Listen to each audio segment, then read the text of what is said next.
The Order of Light presents We Are the Disclosure, Episode 4,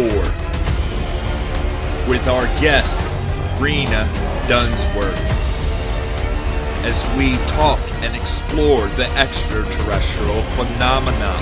Now is the time for those with experiences to speak. We are not waiting for the disclosure. We are the disclosure. Hello, everyone. I'm Robert Earl White. And I'm Josh Miota. Special guest, Rena Dunsworth. Hi, everybody. And together, we are the disclosure. Thank you so much. Welcome, everyone. We have a phenomenal story to go over tonight with my good friend, Rena Dunsworth. Now, her story is absolutely incredible. It's a powerful one. And at times, it's literally out of this world. I just want to encourage everyone that is watching this to understand that these things are complex and layered. And if you focus in the details of this story, there's no doubt in my mind that there was something definitely going on that is far beyond certain things that we can comprehend within our physics, our technology, and our understanding of the universe. And it is an absolute pleasure to have you here. Hello, Rena. How are you doing? I'm doing good. Thank you. It's good to be on your show.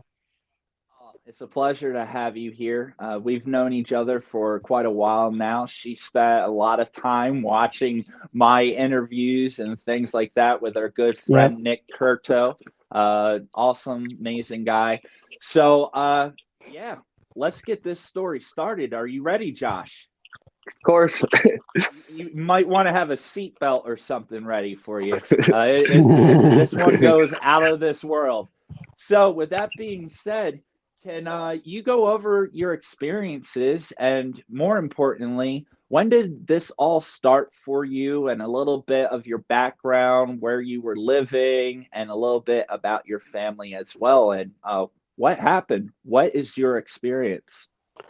Well, this all started when I was 5 years old.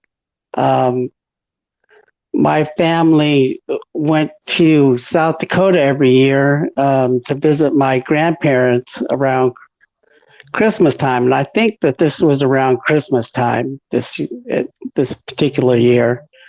But they took a different route, and they went to Pawnee Butte. And they went down a road there, and it was very strange. This light from above shone down on the road, and the ship landed. And it was a metallic ship with no windows. It had a big sphere and then two smaller spheres on either side. And out of the ship came about 30 of the little white grays. I think they may be even like robotic type beings. Mm-hmm. And they levitated me out of the ship. And my parents were all excited that the ship had come down. They were ecstatic, and they knew about it. They knew that this was happening. And I was totally confused. And what happened is I became paralyzed. I couldn't move. And these little beings levitated me and took me into the ship. And then we took off, and we went up into this mothership, this huge, huge ship with different layers. There's like a big open area in the middle of the ship, and around the ship were these different layers. And there were thousands of grays on this ship, and literally thousands of them. Wow. And to cut in really quick so the viewers and everyone listening can have a better understanding. So you are describing the first craft that landed on the road in front of your family's car. Was that a sphere or a saucer? No, it was a sphere. It was round. And then on the side of it, there was two other spheres separately. Yeah, yeah, So there was three spheres that were on the road, one larger one in the middle and two smaller ones on the side. yeah. And Okay. then do you remember E.T., the round ship? Yeah. Yeah. It was kind of like that, except no windows. And Okay.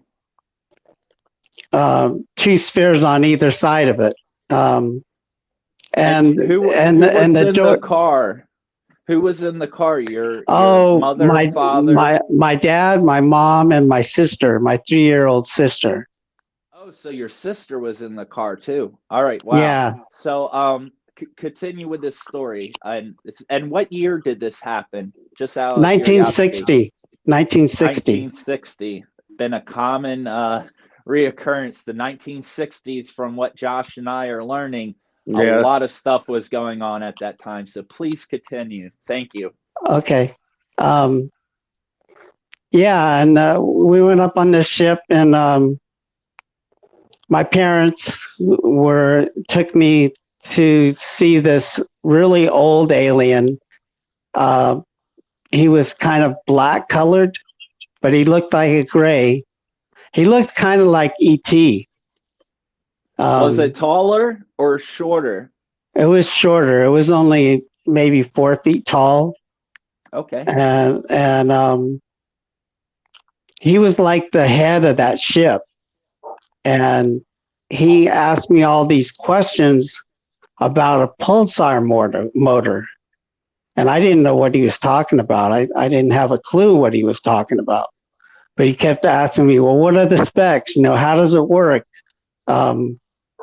How do we make it? All these questions, just kept asking me and asking me and asking me, and just wouldn't stop. And I didn't have a clue. Well, after a while, he let me and my sister roam around the ship, and we saw all these grays. It was kind of like a lounge. They had different booths, kind of like a diner or something. And the different aliens were sitting at each booth. And they had this stuff kind of like silly putty that they were levitating. And they would when they made the silly putty into these different shapes, somebody would make one into a particular shape that they really liked, and they would all giggle. It was really strange. Doing really this, bizarre. Telepathically molding these, putties. Yeah, with their shapes. minds. With their minds. Very And interesting. I had something for you quick. When you had your first initial reaction with seeing them, do you remember what emotion you felt?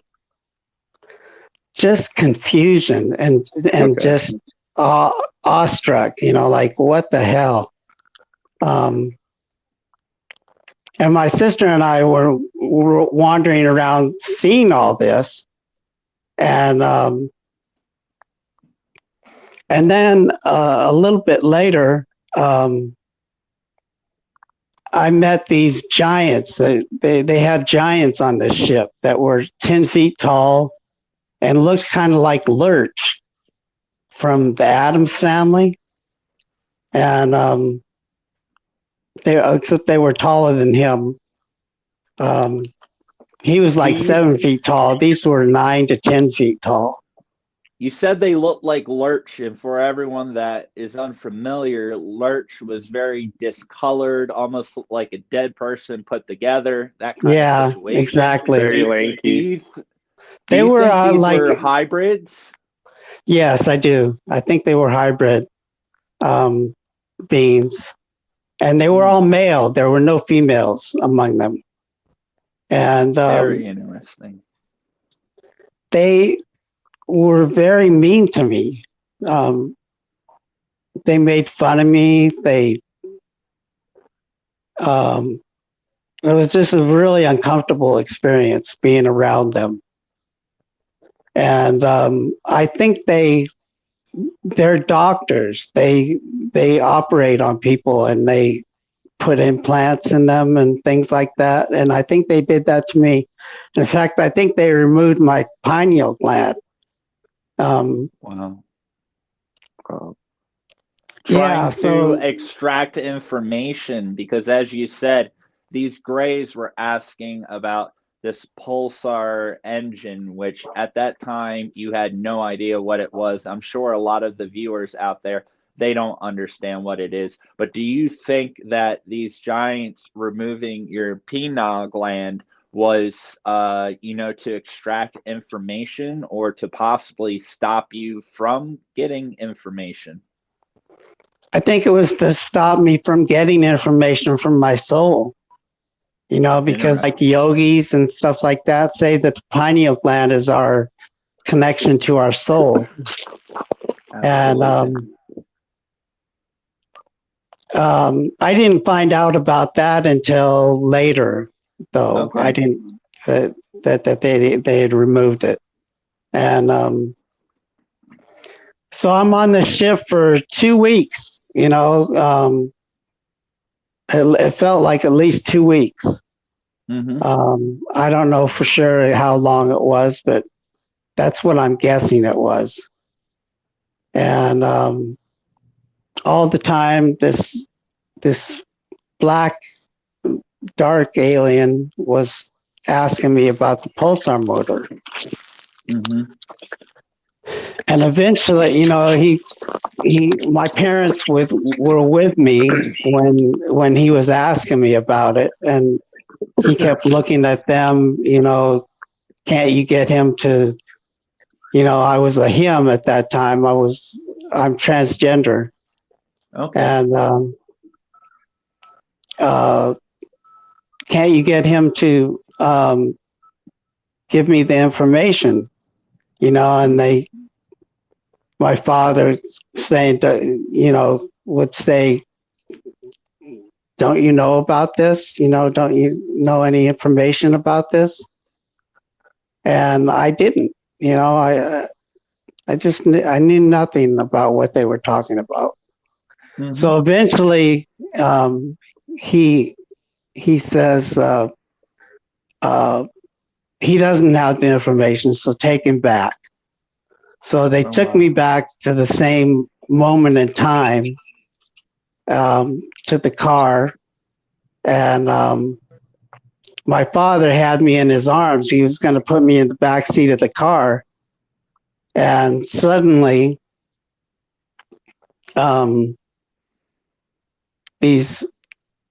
their time stopped. And except for me and these two other aliens that were there, and they looked human, very human, and one had a big bushy beard, kind of like Santa Claus, a white beard, and he was pretty old, I think, and the other was a young woman. Taller than him, and really beautiful. And to go back a little bit before you continue. So at this point, you are off the craft. You were back in the area of the car. Was your mother, father, and sister still on the craft at that moment in time? No, they went. No, my dad had me in his arms. My sister and my mom were in the car already. Okay, they were in the car. So their abduction was done as well. They all had you come off at the same time. Yeah, we all came back at the same time.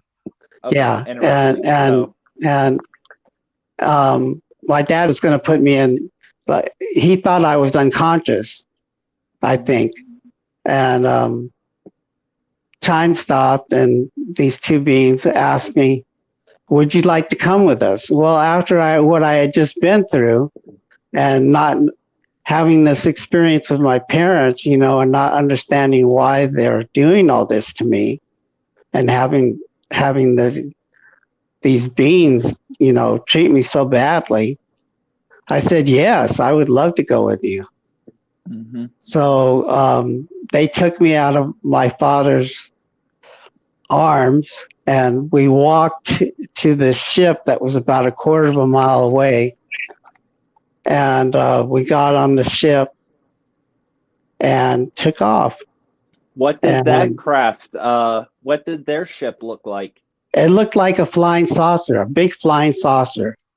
So not a sphere. This one was a big flying saucer. Yeah, just like with the dome on top and the saucer part, and yep. And the door came out of the belly of the ship, and like a ramp. And so we walked up the ramp and got on the ship, and the ramp closed, and we took off. And when we took off, we went straight up past the North Pole and out into space. We didn't follow the solar system. We went directly into black space, and we traveled to the Pleiades, and it took us quite a while to get there. I don't know how long, but it seemed like a really long time, hours. So they're traveling at thousands of times the speed of light, I'm sure. And we get there in hours, and instead of days, hours. And we go to this certain part of the Pleiades where there's a intergalactic portal. And somehow with the ship, they create this portal that transports them to their galaxy, or close to their galaxy. And while I was on the ship, the woman had me get on this medical table that kind of looked like something out of Star Trek, out of the medical room in Star Trek. Yeah, like the med beds. The med beds. Yeah, the med beds. Exactly. Wow. And I'm on that. And she's scanning me with this device. And she scans me, and then she tells the man, his name is Pelenos. Pelenos, they've removed his pineal gland. And wow. And they put implants in him. Oh, so you had implants as well, not just the removal, but you had the pineal implants in my brain. And later they put implants in my hand too, but that was much later. Wow. And did they try to do anything to correct, what happened with your pineal gland and these implants? Well, they couldn't remove the implants without really harming me. But when I got to their world, they inserted a artificial pineal gland into my brain. And wow. it's made of some kind of crystal. And yeah. Very interesting. And indeed. So you went to their planet. So you went through this vortex portal thing that took them to their galaxy, these humanoids. We don't know the exact species of them, but they took you to their planet. So you got to see their planet? Yeah, I did. And I called their planet Avalon. Avalon. Okay. Because they're very noble people. They remind me of the people like the ladies of the lake and stuff like that. You know, they remind Excalibur? me. Yeah, exactly. They remind me of those kind of people, and I wouldn't be surprised if they were involved with the 5th century Arthur. There was a 5th century Arthur. Look into the works of Alan Wilson. He talks about the 5th century Arthur as being an actual peace person who lived in the 5th century in Wales. And you think they had some sort of connection there? Yeah, I do. I really do. So, Josh, do you have any questions before we get into this planet? Because I'm sure you have a lot to talk about the planet, but just focusing on the, the experience. Go ahead, Josh. Yes, I do. Back to the hybrids that you first initially saw on the first ship. Do you recall any features such as like hair color or skin tone?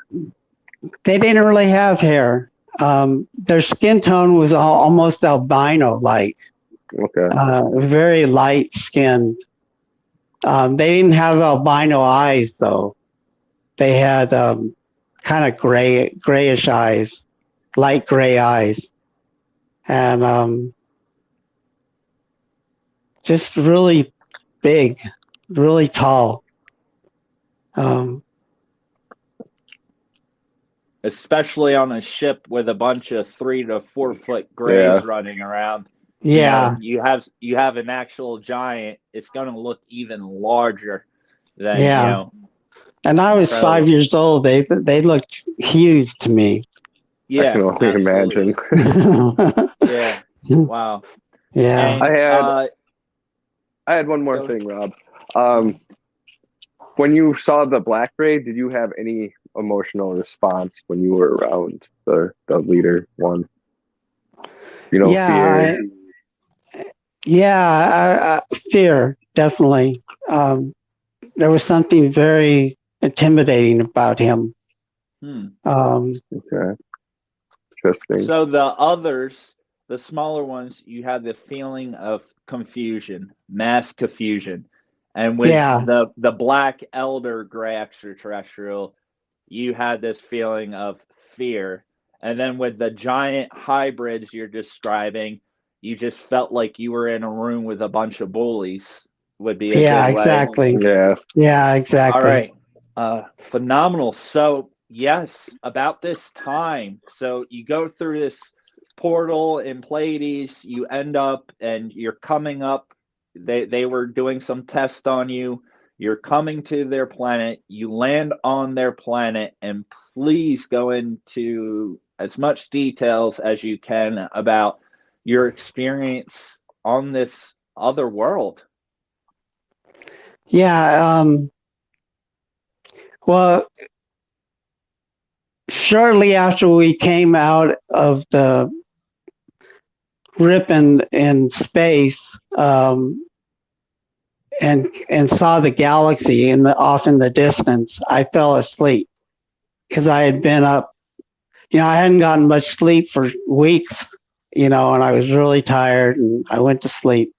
And when I woke up, we're on the planet, and we're in this beautiful room with, you know what wainscot is? It's a woodworking term for paneling that comes halfway up the wall. Okay. And the room had wainscot paneling and a lot of woodworking, and was beautiful. And I found out it was in a university that this beautiful woman whose name was Brignatia,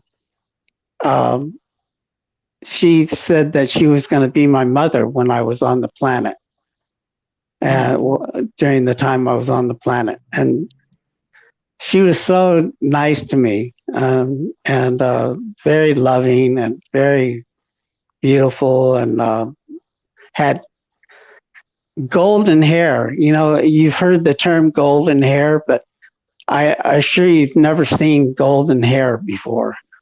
This was gold, like actual golden color, not Yeah, blonde. This was not golden blonde. hair. This was golden hair, and curly, and she was so beautiful, the most feminine woman I've ever seen in my life.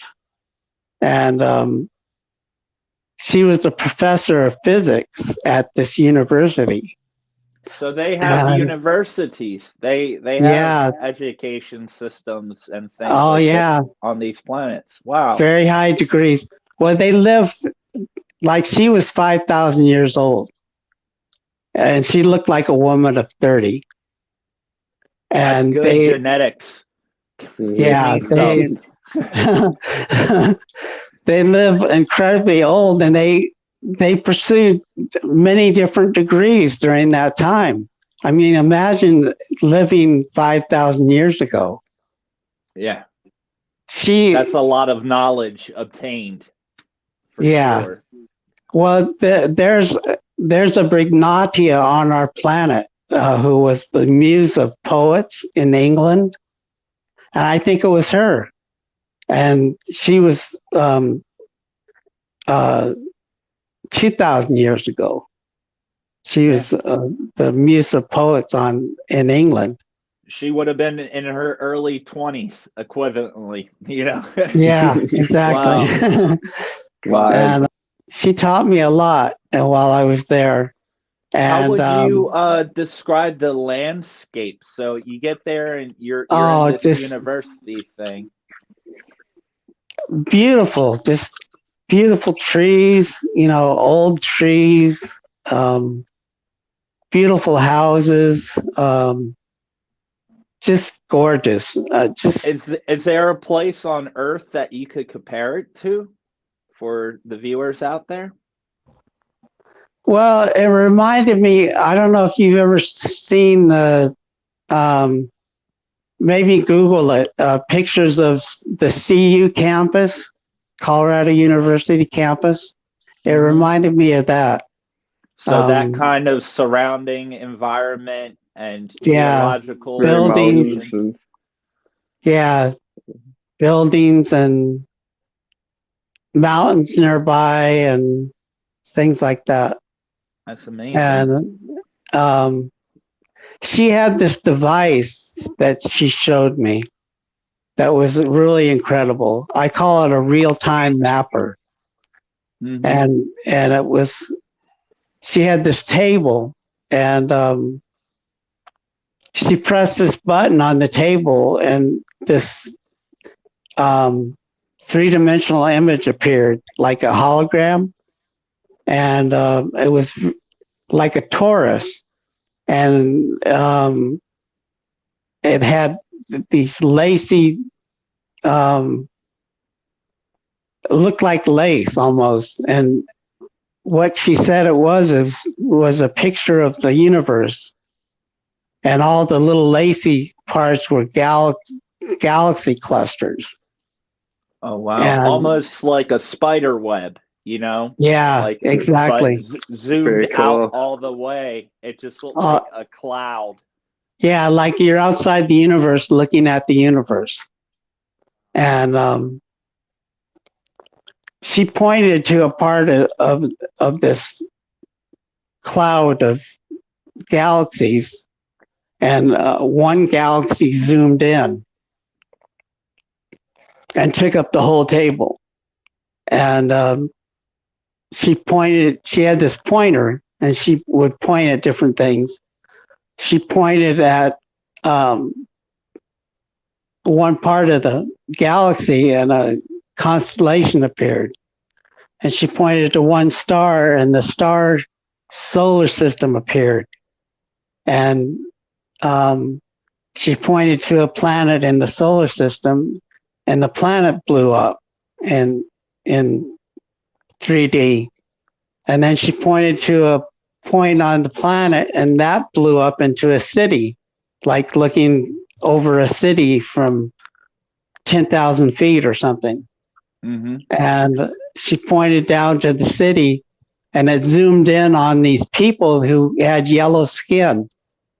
And once she did that, she said, "This is how we find out who we're going to help." Very interesting. Very interesting. So they can go to just about any planet, place, zoom all the way in, and see an individual close enough to see the color of their skin. Exactly. That's Yeah, incredible. and they can watch them and see, they can look at different points of the planet and see what's going on there, and just see, study their civilization. Wow. And see is that how they found you, to rescue you out of that situation?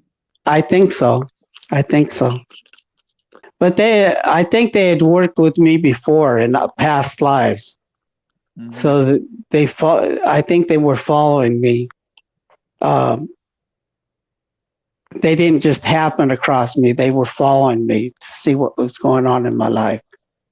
Mm-hmm. And when they saw that the Greys had abducted me, they decided to intervene and help me out. Yeah.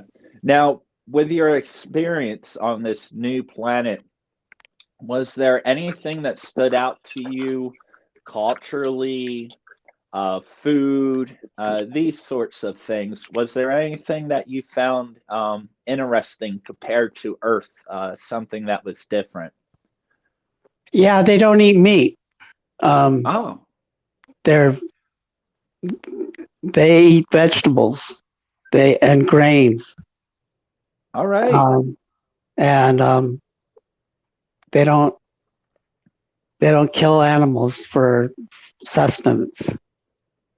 And did they have a higher density? I'm sure it was hard to tell when you are an X amount of density, being from Earth. And were they a higher density, would you say? No, I think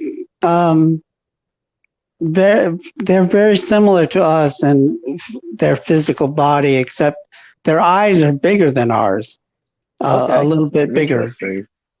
Not a lot bigger. Color hair, all different color. Color. All different color hair. Yeah. What about skin tones? Skin tones, all different skin tones. All different skin tones. That's awesome. There's a black race called the Shiwazay. That's awesome. That's really, really interesting to hear. Yeah.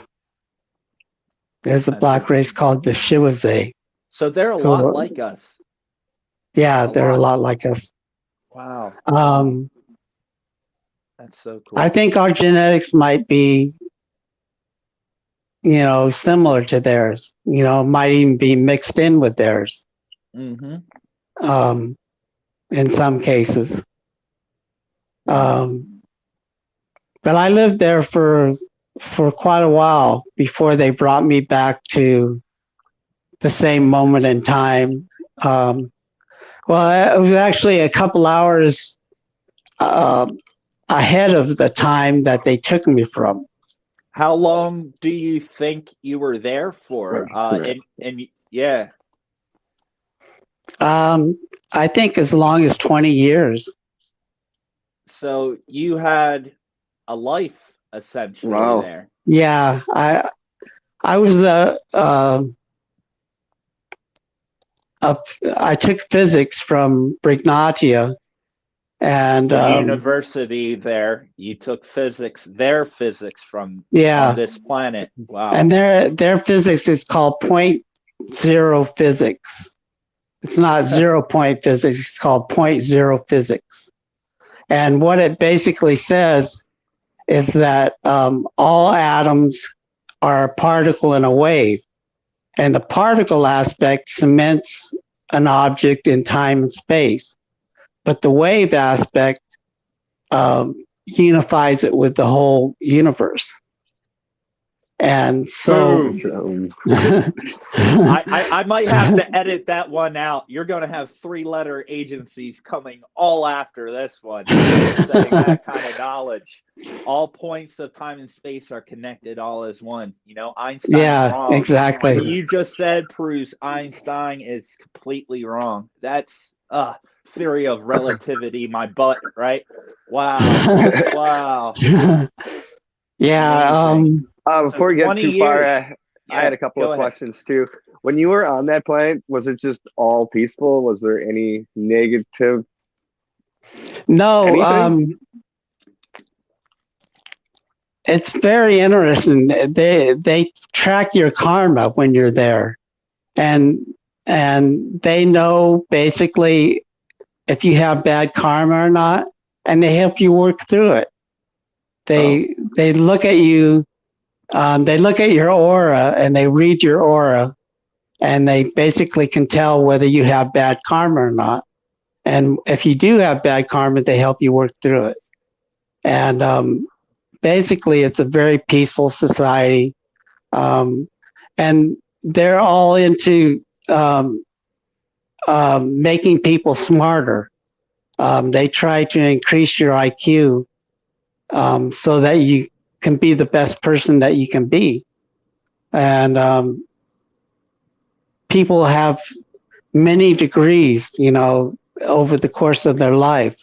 They pursue different, you know, like you could pursue different professions, you know, over the span of your life. And they don't have kids very often because people live so long. And when they do have a kid, they usually have just one kid. And 6,000 years of child support would be a problem. Like, whoa. No, but that's a good point. Why would they? If you know, when your kid can live that long and you're around, wow. So I'm sure they have about the same amount. It's just at a rate over time, a longer rate over time. Wow. Yeah. And were you in any relationships? You were there 20 years, and I would imagine that you would have had friends or a lover, something like that. Yeah, I did. Pelenos, I went to live with him when I was about 9 years old, you know, several years after being there. And he lived in the country. He lived in these hills, and he had a really modern house that was heated with passive solar. And so it got cold there as well, hot and cold. Yeah, they had seasons like us. Okay. And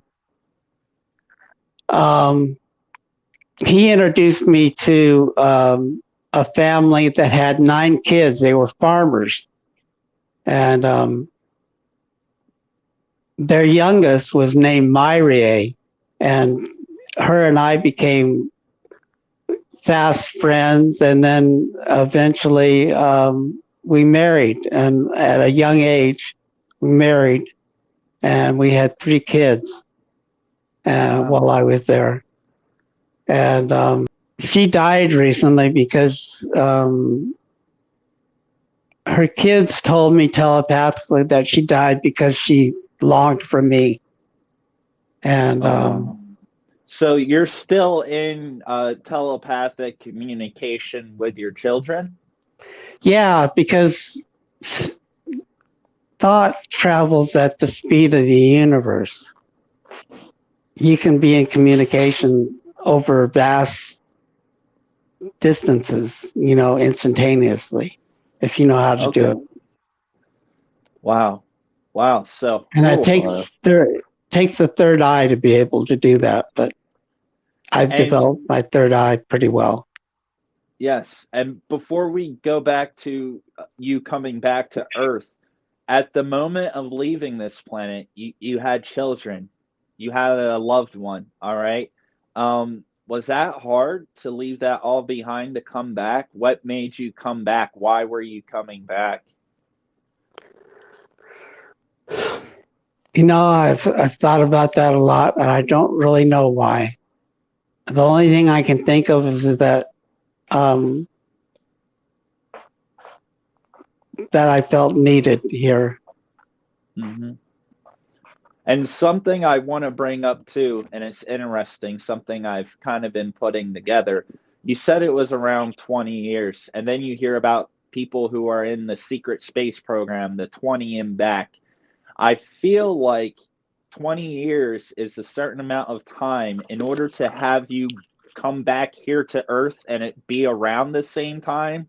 It seems like that's the limit of how far you can go and come back and it's still around the same time frame. It must be for it to always be this 20-year Interesting increment. theory. That could be. That could be. I just thought of that. I'm like, it's strange, and it may be, because Yeah. even then, so you come back and you come back here, and what was the time period?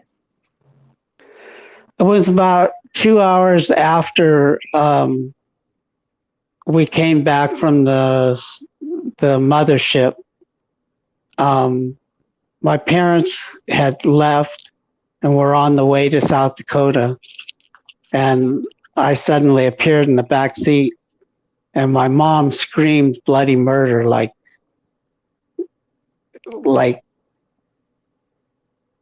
she was so freaked out that I wasn't there, and then all of a sudden I was there. That's strange. And they were already driving, already en They were route. already driving on the way to South Dakota. Were they aware that you weren't there when they left, or were they just, in a daze? I don't know. I don't know. You just woke up in the back seat. Yeah. Amazing. Wow. Whew. So you wake up in the back seat. You just spent 20 years processing things that most of us can't even imagine, truly. And you come back. You're 5 years old. You're technically your soul, your essence. You're about you would have been 25 years old. And then you went to this university on this other planet. You learned physics and other types of science that we're completely unaware of here on this planet. But you come back and you're in a 5-year-old body. What the heck do you do with that? And what happened afterwards? Wow. Well, my father was in the Air Force, and then he worked for a company called Sunstrand Aviation that did, they made parts for Black Ops planes from Area 51. I think they also made parts for flying saucers, but I can't prove that. Mm-hmm. Did your father work there? Yeah, he worked there. He was considered the smartest person there. They had they took a test to see who was the smartest person there, and he was the smartest person at Sunstrand. So Sunstrand had some sort of relationship with Area 51, right? I know that they worked on some of the planes that flew out of Area 51, like the stealth bomber and the stealth fighter jet, and different planes like that. They built parts for. Amazing. Did this after this situation? You come back. Your father's working for this aviation company and stuff like that. What did you do after experiencing this and going through this and having this sort of knowledge? Did you have any other encounters or experiences? And go more into that. Yeah, my dad recruited me to work at Area 51, and at what age? At age 5. At age 5. they broke every child labor law. they Obviously. they broke every child labor law. They had me working on UFOs, and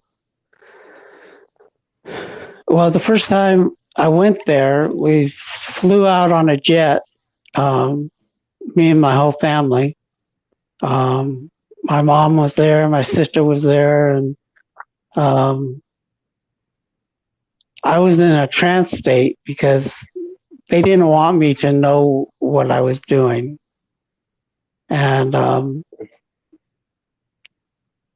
it took me a long time to remember what had happened, but I got some help from a remote viewer that used to work for the government. He kind of opened up, somehow he opened my memories to Area 51 and what I had done there. What was their name, if you remember? He had a code name. He called himself Homer. Very interesting. Okay, continue. We flew out there to Nellis Air Force Base, and we get off the plane, and it's really hot. I mean, it's so hot you can see, those little wavy lines that you see on asphalt. Mm-hmm.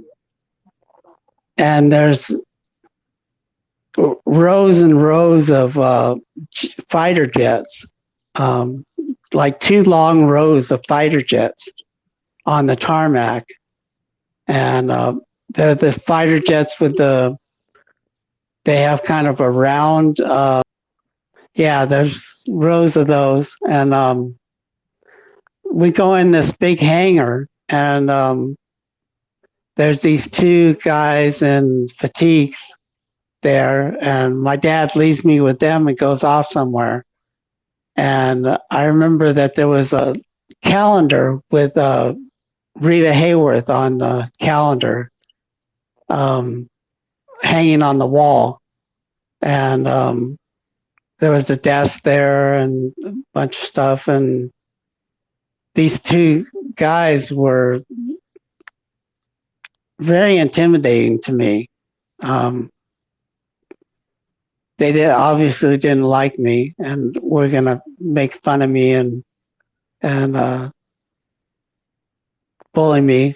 And then my dad eventually came back, and these 2 guys drove us in a Jeep to Area 51.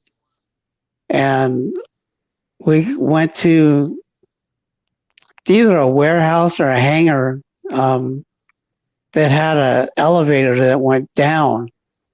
And we went down a couple floors and came out, and there's this guard station there.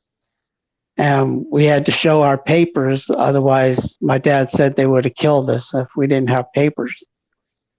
And so my dad had the papers and showed them, and they said, go over there and there'll be a golf cart along in a minute to take you down to the lab. And so we went over to this waiting area, and we waited for this golf cart to come, and the golf cart came, and it was all electrical. And we went way down underground and to this lab. And when we came to the lab, there were these 2 guys that had orange suits on. They had an insignia of upside down triangle with a atom inside the triangle, like a nucleus with the electrons flying around. With an inverted triangle. With an inverted triangle. Yeah. Very interesting. And they checked our papers, and they had a wisecrack for me. And we went into this lab, and there was all this bright light in the lab, but there were no light bulbs anywhere. I don't know where the light came from. It was very strange. It was like the lights that are on some of the ships that you go on. It's alien light is all I can describe it to be. A highly advanced fiber optic to the point where you don't even physically see it. The light is just almost in the air. Is the best way to describe it. Wow, very interesting. Yeah, like a Tesla type something, or yeah. Interesting. So you're in this laboratory in Area 51 underground. Would you say you were pretty deep underground? Yeah, I would say we were really deep underground. I don't know how deep. How was the elevator ride? Oh, the elevator? We went down a couple levels. Okay. And it took a while, or like a hospital while? Hospital while. Not a long time, but it took a little while. Okay. And then my dad said, I'm going to show you your lab and you can work on whatever you want to while you're in the lab 2 days a week. And then the rest of the time you work for me. This is going to sound really strange, but I designed and built an intergalactic flying saucer out of that lab, made of a metal so hard that a diamond bit can't even scratch it. What was the metal? Do you recall? Yeah, it's a type of iron that's 1,000 times stronger than normal iron. Interesting. And I made it using using fusion, a fusion reactor, because you can make metals out of a fusion reactor that are, that's how aliens make their metals for their ships, is through fusion reactors. And that way you can kind of stack layers of metals to make it, more of a ply. Yeah, you can make more of a ply, but you can make metals that you can't make any other way. Mm-hmm. You basically, through the fusion process, you're able to make metals as a byproduct of the fusion that are really amazing metals. That's how I did that. This ship, I've seen it, that I made, I've seen it on here in New York, on Ward's Island. I was there in 2007, sitting by the park, by the river, and I saw this black cloud, and out of the black cloud came this flying saucer that was black, and it was flying upside down, and it flew upside down until it got even with me, and then it righted itself right side up, and hovered there for about 20 seconds, and then zoomed off at incredible speed. So the craft you designed, it was black. That was the color of it? Yeah, it was all black. And what was the propulsion system? How did this craft operate? It used a pulsar motor. Can you explain what that is? It's using lasers, you create a pulsar star the size of a large atom, and it creates so much electricity that you probably run a small city off of it. Wow. And how, with that kind of energy, was this craft able to go to another star system or just stay around here? It could go to anywhere in the universe in a matter of seconds. And how would it do that? through point zero physics. It's called harmonic resonance. Mm-hmm. It's where you resonate the atoms of a particular. You resonate your atoms around you to the resonance of atoms, like say 20 light years away. Mm-hmm. And the way you do that is you have a real-time mapper that can tell you the frequency of the atoms 20 light years away, and you resonate your atoms at that frequency, and all of a sudden you're there. Here to there. Wow. So, and by doing You this, create a shield around yourself, and all the atoms in that within that shield resonate at. You make them resonate at the frequency of wherever you want to go, and you go there. Does that cause a rift? You know, like an open in space, or is it No, just like that? It's just like that because what it is quantum. It's like what they call quantum entanglement. It's where they're starting to do experiments with teleportation with quantum entanglement. And what quantum entanglement says is that you can have an atom here and then an atom 20 light years away. And what you do to one atom does that to the other atom 20 light years away. Yep, like conductor and receiver, they're intertwined. Yeah, absolutely. Yeah, wow. Woo, Josh, So- you got any questions? Yeah. When the first time you were abducted, do you think that changed any relationship between you and your father?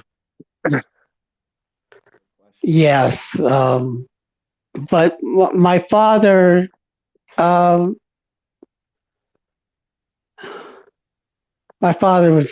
was a very interesting person. He had a 186 IQ.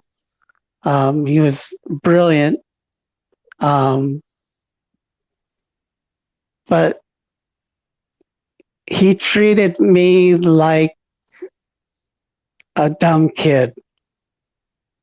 And he pretty much wanted me to be dumb. And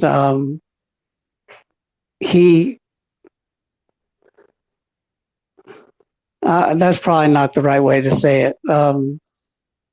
He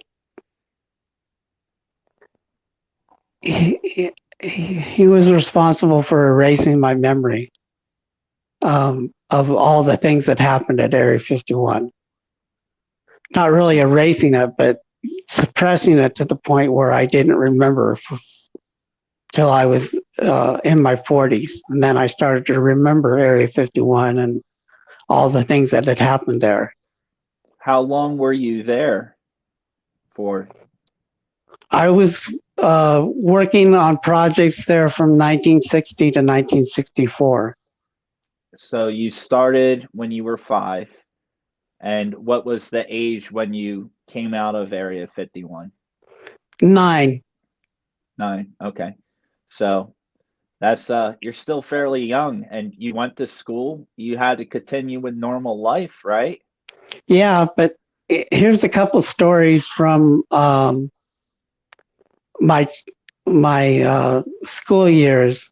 When I was in 2nd grade, my teacher said, "You're going to stay after class today, after school." So I stayed after school, and this guy who didn't look human in a black suit came into the classroom, and he gave me this test. And he said, "I want you to do this test." And he said to my teacher, "Watch, he won't be able to do it." So I looked at it, and it looked like all Greek to me. It was really hard math problems. And then he said to my teacher, "Watch what happens when I turn off the neural inhibitors." And so he did something, and all of a sudden I could do all these math problems. And I was writing away, doing all the math problems.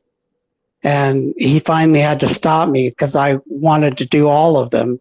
and I couldn't do all of them because it was a really long test. It was like pages and pages of math problems. And Wow. Do you think the neural inhibitors, was that something that was introduced after your time at Area 51 to make sure that you would be turned off? No, that happened on the ship when they put the implants in my brain. The grays. Grays. Wow. But this gentleman in school obviously was aware of it and had some sort of knowledge in order to turn it on and off. So that suggests that, the grays are working along with, government factors. Would you? Oh, yeah, definitely. Wow. So they were harassing you in school and throughout your life. They didn't just let you go. They kept a close eye on you. They did that. They did something similar in 5th grade. I wake up from what I thought was a nap, and there's this really complex problem on the board, on the blackboard, and really complex. It took up the whole blackboard, and I'm in this classroom that I'm not normally in, because it's the classroom where the people who have really good math skills go to. And I asked the girl sitting next to me, who did this problem? And she said, you did. That's strange. And you didn't remember? I don't remember doing it. But she said you did. That's wild. Almost like for something happened and something turned on, you kind of blacked out of it and just started writing all these numbers. Wow. Yeah. They must have put me in a trance state, and I don't remember being in the trance state. And then they had me do a problem, and I did the problem, and then woke up. Wow. And growing up, you said a lot of these memories came back to you when you were 40. Did you have any sort of memory before that point? Did you remember bits and pieces, and did you ever try to share that with someone?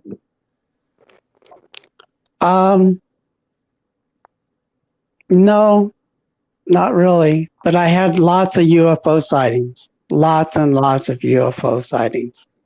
Okay, so they really scrubbed your mind really, really hard. And they did. With the implants. So what was it that what was it that helped you remember? What lifted the veil, so to speak? Well, that remote viewer friend of mine helped me a lot. And I don't know what he did. He opened something in my memory. And all of a sudden I remembered waiting for the golf cart to go down to the lab. That was my first memory of Area 51, was waiting for the golf cart to come with my father. And then getting on the golf cart and going down to the lab. And then I just started having more and more memories of what happened there. The abduction. So you started at the later point and you worked your way back through regression. Yeah. And then I also had I was hypnotized by a woman named Deborah Lindemann, who's the wife of Michael Lindemann, who's a UFO researcher who lives in Fort Collins, Colorado. And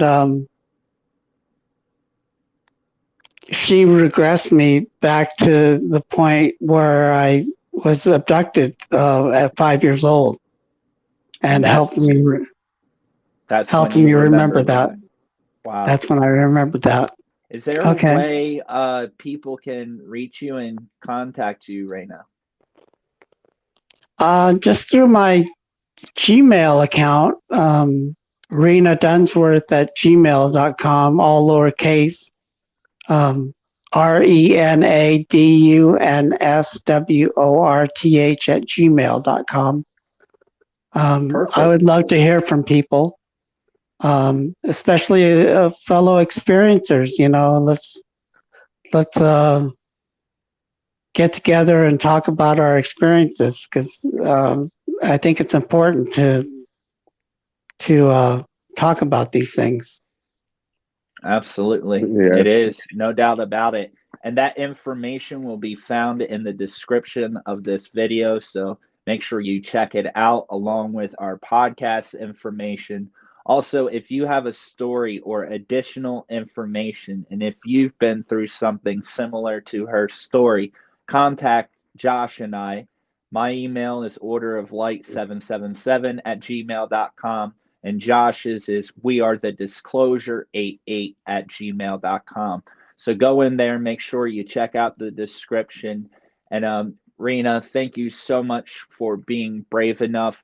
Some of the points that you touched on with these technologies and Sunstrand Aviation, which I did some homework, they've changed names and they are still around today using a different name. And I found this out, and these companies and what was going on, to my surprise, I started researching. Rena wasn't even aware of the name of the company today, but guess what? They exist, and they are doing a bunch of stuff that the public is unaware of. They're still doing this kind of stuff. And I really, thank you for coming out, sharing this. I know it's not easy. And it must have been a traumatic experience. Am I right? Oh, yeah. It a lot? It was a lot to process. Yeah. And no one to talk to, right? After, you had your memories back, you probably felt really alone. Yeah, for years and years. Yeah, I even tried to tell people about my UFO sightings, but they all thought I was crazy. Yeah, unfortunately. But times are changing, and that's all about the change. Yeah. Because once people find out that what you just told us has actually been happening, and they find out how deep it goes, it's going to be a different story. And I want you to know that your suffering wasn't for nothing. There is a purpose, and your story is going to help others. And I really, really encourage people, if you have any information, or if your parents or grandparents worked for this company and any sort of intel you may have, please contact her, Josh, or, myself, and let us know, because we're trying to put the puzzle pieces together. So thank you so much. It was a great show. And we will see you next time. Josh, did you have a good time, buddy? Yeah, of course. It was nice meeting you. Nice meeting you, Josh. Yes, we'll see you next time for the next episode, and see you all there. We are The Disclosure. Bye, everyone. Bye. Bye. Bye. Thank you so much for watching. Please make sure to set a reminder for up-and-coming videos.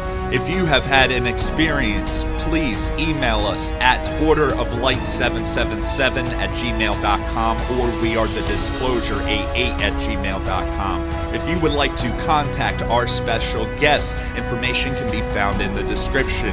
Make sure to check out the We Are The Disclosure podcast radio on Anchor FM. For additional information, socials, and online store, go to the Direct Me link in the description. Whistleblowers, experiencers, and contactees of all backgrounds, now is the time to come forward. Please subscribe, share, and give the video a big thumbs up. We are not waiting for the disclosure. We are the disclosure. See you next time.